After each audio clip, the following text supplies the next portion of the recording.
government and business officials flew to New Delhi. Its mission, to reassure the Indian government that the US really wants them to replenish its fighter fleet with F-16s. It's the right move for a lot of reasons, some of them potentially uncomfortable to the new Trump administration. The Indian Air Force is working to replace its aging fleet of third-generation, Soviet-era jets with up to 250 fighters that could defend its interests against China and Pakistan should a conflict arise. Late last year, India agreed to purchase 36 French Rafales, but most of its new fighter jet orders will be filled through a competition between the Swedish JAS-39 Gripen and America's F-16 Fighting Falcon. Performance and cost will help determine the outcome, but the Indian government has also stipulated that the winner will also have to commit to producing the fighter in India. It's a precondition that may not sit well with Trump administration officials focused on preserving American jobs. But sealing a fighter deal would be an important step in strengthening US-India ties. That's desirable because the two countries share both democratic values and a growing geopolitical concern about China. Last year, President Obama declared India its first major defense partner, the latest development in a defense relationship that grew steadily closer over the past two US administrations. Selling them the F-16 would be another concrete demonstration of America's commitment to this vital strategic relationship.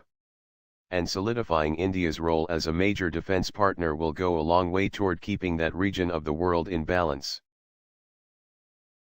Performance and cost. The original JAS-39 Gripen, designed by Saab in the 1980s and initially fielded in the late 1990s, was a fourth-generation multi-role fighter. The JAS-39E, which first flew in 2008, is a significantly improved version. The E model boasts an active electronically scanned array, AESA, radar, a robust sensor package that includes infrared search and track, IRST, and a processor that allows real-time data fusion. The jet reportedly costs $85 million a copy, roughly the same as the projected price tag for the stealth F-35A when it enters full-rate production. The Gripen's competition is Lockheed's 4+ generation F-16 Block 70, a variant of the Block 60 developed for and sold to the UAE.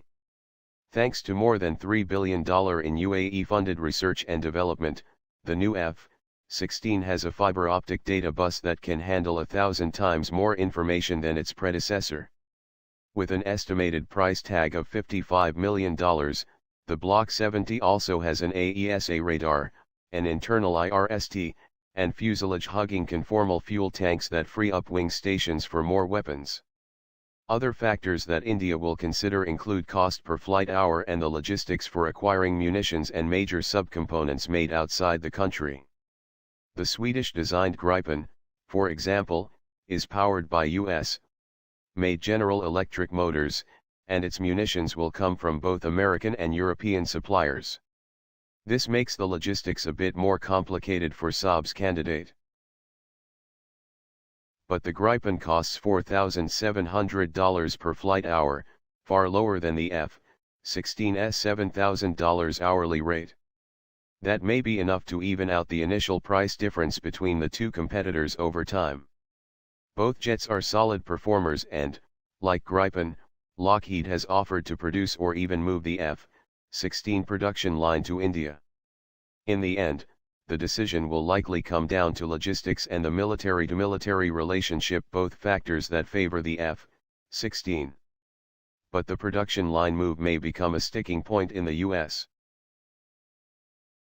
Producing the F-16 in India. Both the JAS-39 and the F-16 have already been either assembled or produced outside their countries of origin. But the impending closure of the F-16's production line in Fort Worth complicates matters. The U.S. Air Force bought its last F-16 in 1997. Since then, the production line has been sustained solely by foreign military sales.